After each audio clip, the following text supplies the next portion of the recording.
Welcome back to Making with Moss Marsh. I'm Candace Broadman, and today we're at Miss Judy's Charters. This is the oldest fishing boat charter company in Savannah. I'm so excited to have Miss Judy on for some fun aquatic crafting. For Gyotaku, you'll need a board, a fish, pins, brushes, non-toxic washable paint, and rice paper. Welcome, Miss Judy. I'm so excited to have you crafting today. I can't wait to do it. Very cool. Yeah, and thank you so much for having us out to your beautiful dock and property. I just love the marsh out here. Is there a favorite thing that you have? My favorite thing is the dolphin. We have the dolphin here. We have Bubbles, and we have Popeye, and we have Scar, and they don't never disappoint. We're not allowed to touch them, but we're allowed to look at them and talk to them. Well, today we're going to be doing Gyotaku, which is the Japanese art of fish printing. So Gyo actually means fish, and Taku means rub. And it was something that fishermen used in the early to mid 1800s. That's when they started doing this technique to record their catch or document it. Can you tell us what type of fish that we have here that you caught, right? Yeah, this was caught yesterday. Okay. And this is called a vermilion snapper, which sometimes is referred to as a beeliner. And this is called a triggerfish. It's a gray triggerfish. I gotta ask, what's the biggest fish you've ever caught? Well, we got into these great whites recently, so we get those hooked up all the time. Oh my but goodness. We can't, we're trying, we fight them for as long as we can, and then that's that. So. Wow. Well, to get started with this craft, you want to make sure the fish is dry. And we're going to start with this one, I think, and then we'll do that one next.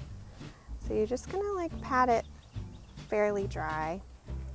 All right, so once you've got it fairly dry, you're going to set it on your board. And using, I've got a foam board here, cardboard, styrofoam, something with a little thickness is what you need, because the next step is to pin the fins open so you can get the full effect of the fish in your print. Yeah. So you want to, I like to get in that first fin and just push a pin right there, and it'll kind of hold it open. So Miss Judy, do you remember your first time on the water, or were you too young well, to even? Actually, I remember so much with my father. I used to fish with him all the time, and I learned at an early age how to do everything because he liked to fish and he didn't want to drive, and so I learned how to drive at a real early age. I learned how to catch fish at a real early age. All right. That is cool. Isn't that cool? Now. Yes.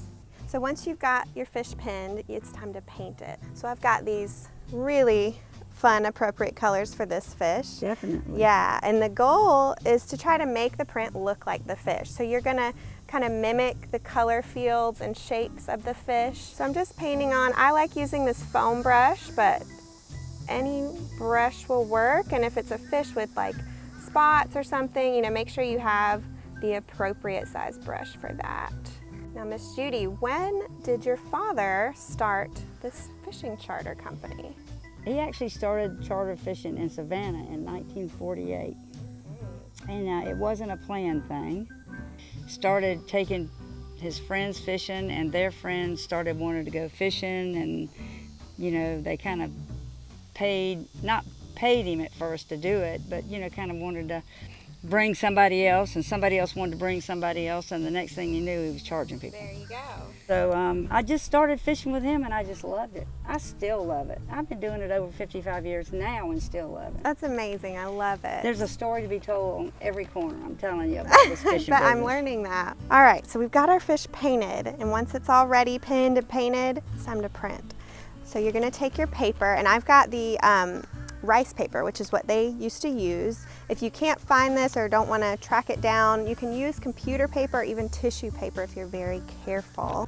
So what you're going to do is you're going to center, I'm going to go a diagonal because this guy's a little bit big. You're going to center it over the fish and start by pressing down in the center and then work your way out, curving the paper around the edges. I think we got it pretty good. Once you feel like you've gotten all the areas, you're just going to slowly peel it up.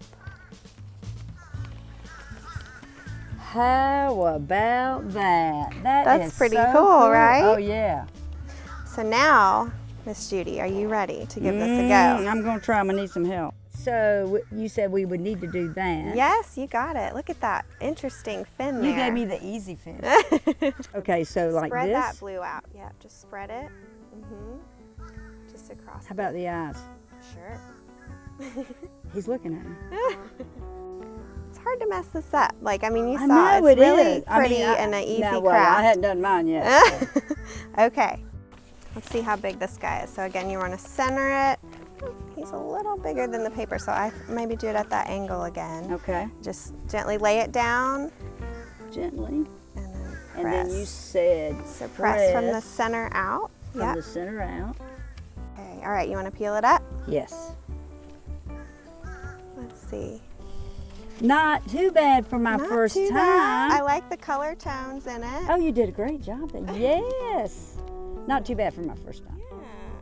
Well, I'm fascinated by your knowledge of fish and just all your stories. Do you have any tips for local anglers out there fishing these waters? Well, the best tip I can give you is to go.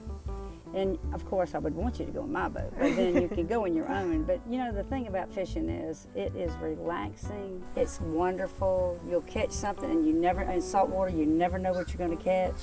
Kids should get to go fishing. Everybody should get to go. Thanks so much, guys, for tuning in. If you want to find out more about Miss Judy, you can visit her website or Facebook page that we'll tag here. If you do Gyotaku at home, we'd love to see the photos. You can send us those. And as always, tune in next time on Making with Moss and Marsh.